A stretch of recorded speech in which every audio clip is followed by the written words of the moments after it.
Chers amis, nous voici donc à la fin de cette fraternité de carême à l'ombre de Saint Joseph.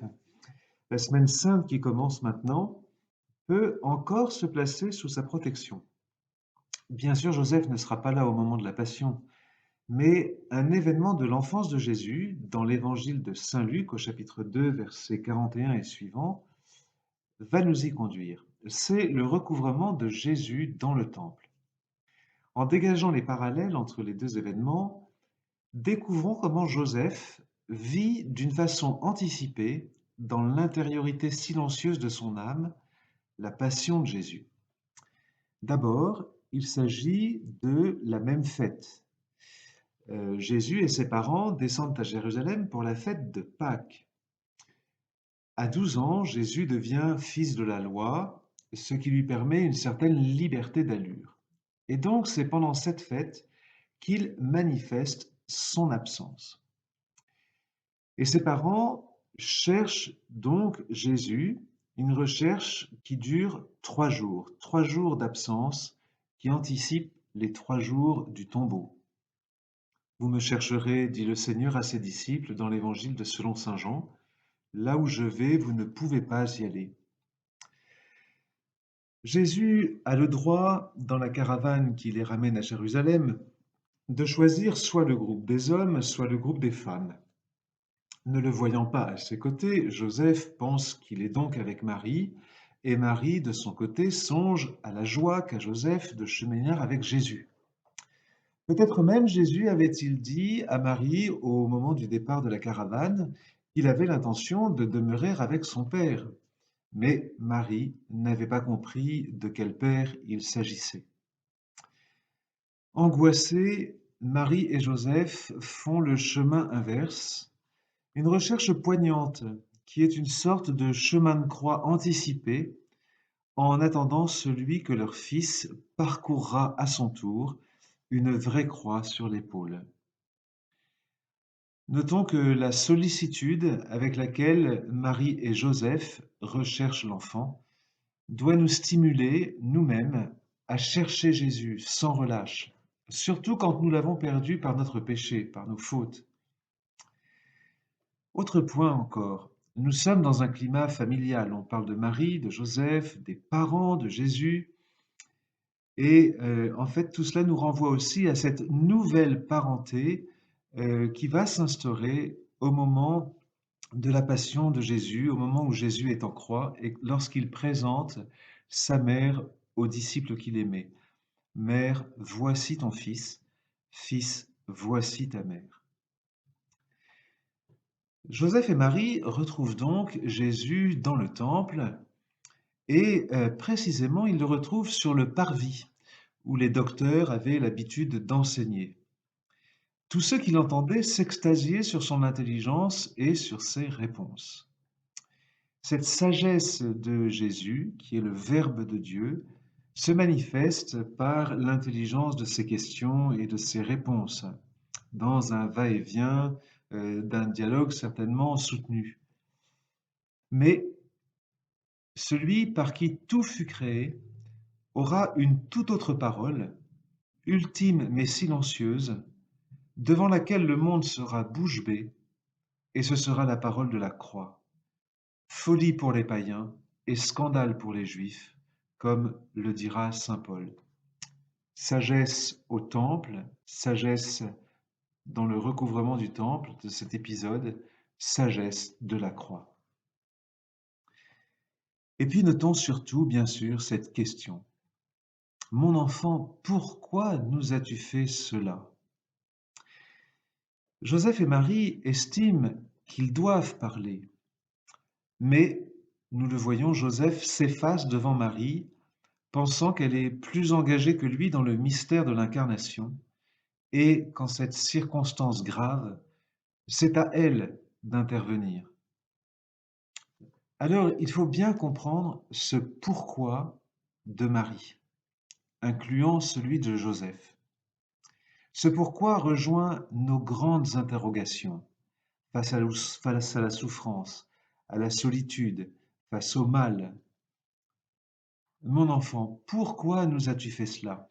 Comprenons bien qu'il ne s'agit pas là d'un pourquoi maternel exprimé comme l'expression d'une colère qui cherche une explication après un mauvais comportement. Il s'agit beaucoup plus d'un pourquoi qui exprime une interrogation sur une finalité, la recherche d'un sens.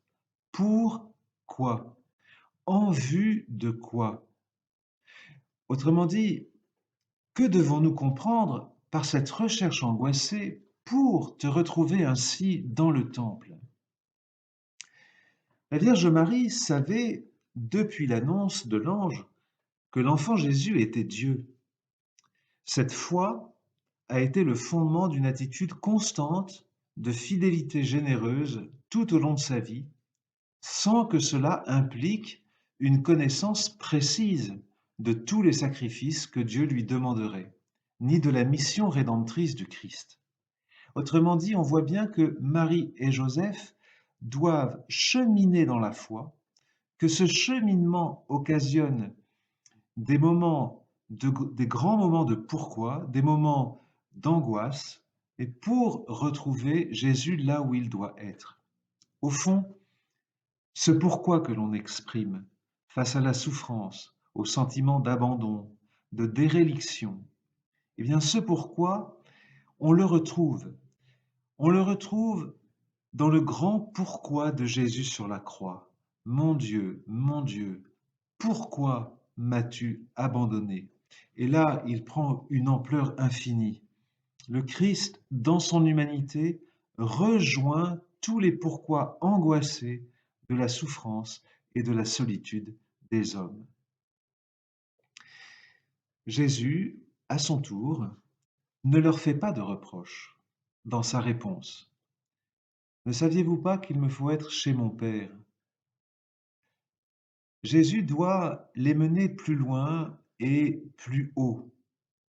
Jésus, sortant de l'enfance, veut rappeler à ses parents sa filiation divine et la transcendance de sa mission. Il les avertit que l'obéissance qu'il leur donne est subordonnée à celle qu'il doit d'abord à son Père des cieux. Il faut qu'il sache que tout ce qui se déroulera dans sa vie sera en conformité avec cette volonté pour laquelle il est venu sur la terre.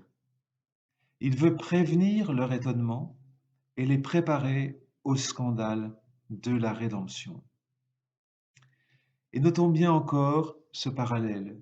Au moment où Jésus expirera sur la croix, le voile du temple, cachant la présence de Dieu dans le Saint des Saints, se déchirera, laissant place au nouveau temple, le Christ, qui dira alors: Père, entre tes mains, je remets mon esprit. Alors voyons, en terminant cette méditation, cette petite méditation, que leur humilité, l'humilité de Joseph et de Marie, leur fit avouer qu'ils n'entrèrent pas pleinement dans la compréhension de la parole de Jésus. Ils ne comprirent pas, à ce moment-là, cette réponse. C'eût été réalisé à ce moment-là tout le mystère de l'incarnation et de la Trinité elle-même. En fait, ils doivent eux aussi marcher dans la foi. Marie et Joseph n'ont compris que plus tard le sens profond de la réponse de Jésus, au fur et à mesure du déroulement de la vie de l'enfant.